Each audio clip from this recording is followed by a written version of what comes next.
Standing Back Up, the Unshakable Power of Resilience. The first time I interviewed Adriana McCurdy, I knew I was in the presence of something extraordinary. Not the polished, camera ready kind of presence that fades when the lights dim, but something far more profound. The kind of presence that fills a room with quiet power. The kind that makes you sit up straighter in your chair without even realizing you're doing it. The kind that reminds you what real strength looks like when it's been forged in fire. Adriana is what I call a resilience revolutionary. Her work supporting Black women entrepreneurs through grief and crisis has transformed hundreds of lives. She speaks with a voice that's been shaped by grief, yet fueled by an unwavering resilience. She doesn't whisper her survival, she embodies it. And today, I want to share what I learned from her about standing back up when life tries to bury you under grief and loss. Even when life tries to bury you, Adriana told me, you can stand back up, claim your breath, and move forward with a strength that becomes who you are. That's not greeting card wisdom, that's earned wisdom, the kind that costs something, the kind you can only speak when you've walked through the fire and emerged perhaps not unscathed, but undefeated. We live in a culture obsessed with bouncing back. Resilience has become another productivity metric, another way we're expected to excel. Break down on Monday, bounce back by Tuesday's meeting, lose someone you love on Thursday, show up functional by Monday's deadline. We've turned grief into an inconvenience and resilience into a performance. But what Adriana taught me is that real resilience isn't about the bounce, it's about the standing, the continuing, the breathing when breathing feels impossible. Let me be clear about something. This isn't a talk about positive thinking. This isn't about manifesting your way through grief or slapping a smile on your face when you're breaking inside. This is about something far more powerful, the daily practice of showing up, even when showing up means simply breathing through the next 10 minutes. When we look at the research on resilience after profound loss, particularly among Black women entrepreneurs, we see something remarkable. According to the Federal Reserve's 2021 Small Business Credit Survey, Black women are the fastest growing group of entrepreneurs in America. Yet they face disproportionate caregiving responsibilities, higher bereavement stress, and persistent funding gaps. So, how do they continue? How do they sustain businesses while caregiving and grieving? How do they keep moving forward when the ground beneath them keeps shifting? The answer isn't in grand gestures, it's in what Adriana calls structured micro routines, brief daily self regulation, peer accountability circles, trauma informed business pacing.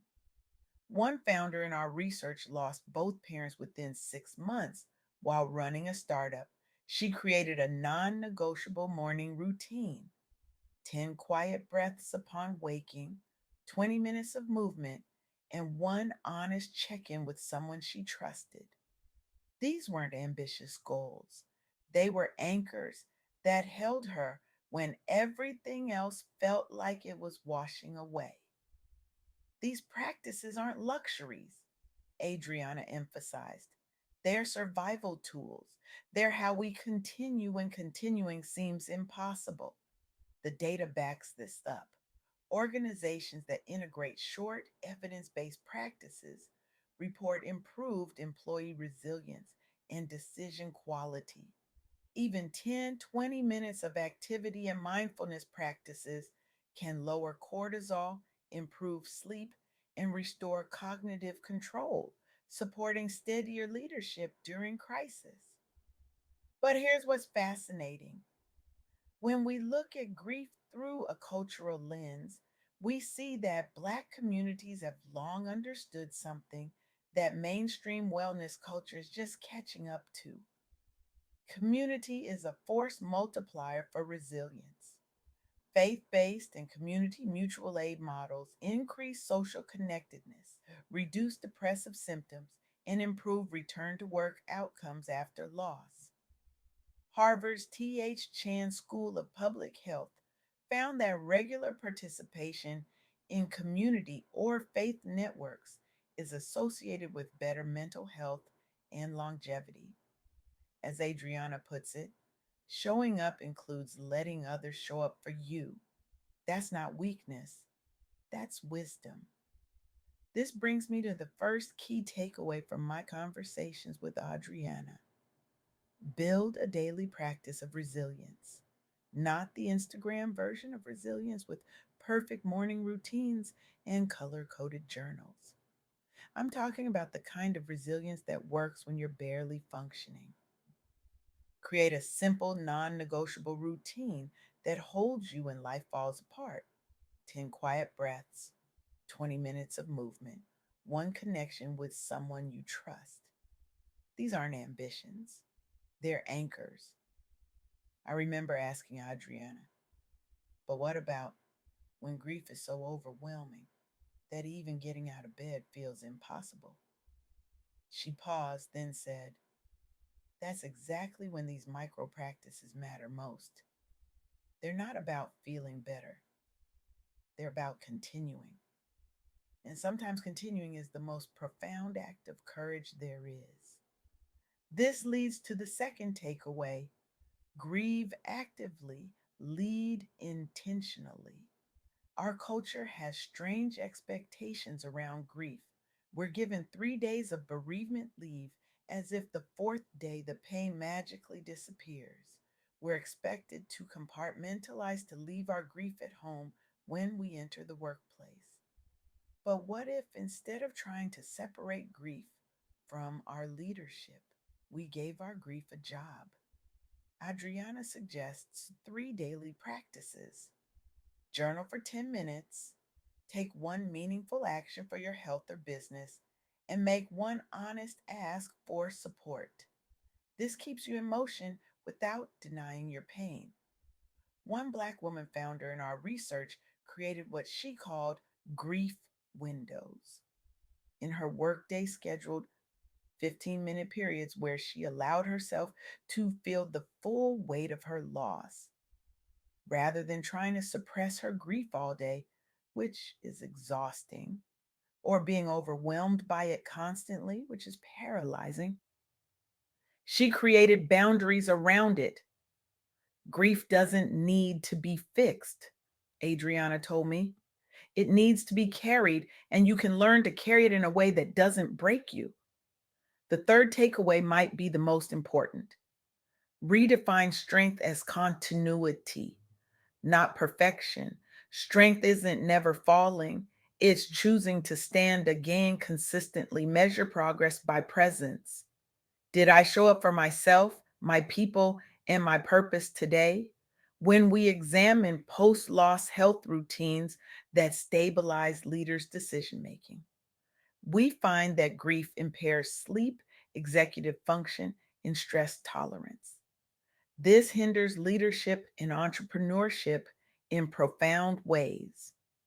But brief daily movement, sleep hygiene, and mindfulness have been shown to reduce depressive symptoms and improve executive function. The key word here is daily, not perfectly, not exceptionally, just daily. We've been taught that strength means never breaking, Adriana said. But true strength is continuing even when you're broken. It's showing up with your cracks visible, your voice steady, your feet planted. I want to be clear about something. This approach to resilience isn't about getting over loss faster. It's not about rushing healing to meet external timelines. It's about creating sustainable practices that allow you to carry both your grief and your purpose simultaneously. And this matters especially for communities that face compounded losses, social isolation after bereavement, and stigma. around asking for help reduce access to supportive networks. This is why community care becomes such a vital force multiplier. Black communities have long leveraged churches, mutual aid, and professional affinity groups as stabilizers during crisis. Increased attendance and participation correlate with lower despair and higher resilience. Structured asks for meals, childcare, rides, convert goodwill into tangible support. As Adriana puts it, in my community, we know how to show up for each other.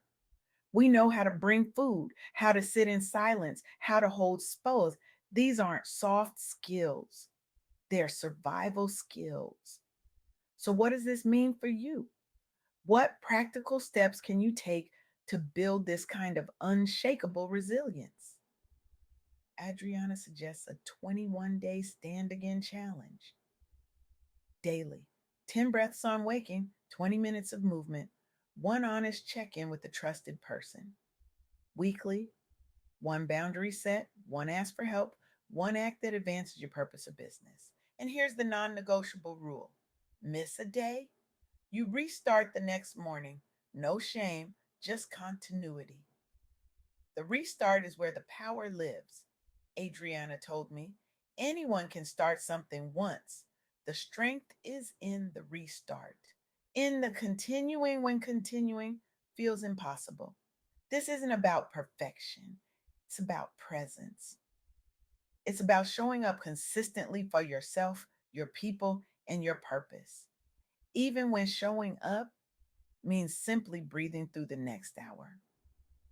When I asked Adriana what she hopes people take from her message, she said, I want them to feel seen, held, and steady, like their pain is real and their power is intact. I want them to walk away grounded, braver, and ready to take the next right step, even with a cracked heart.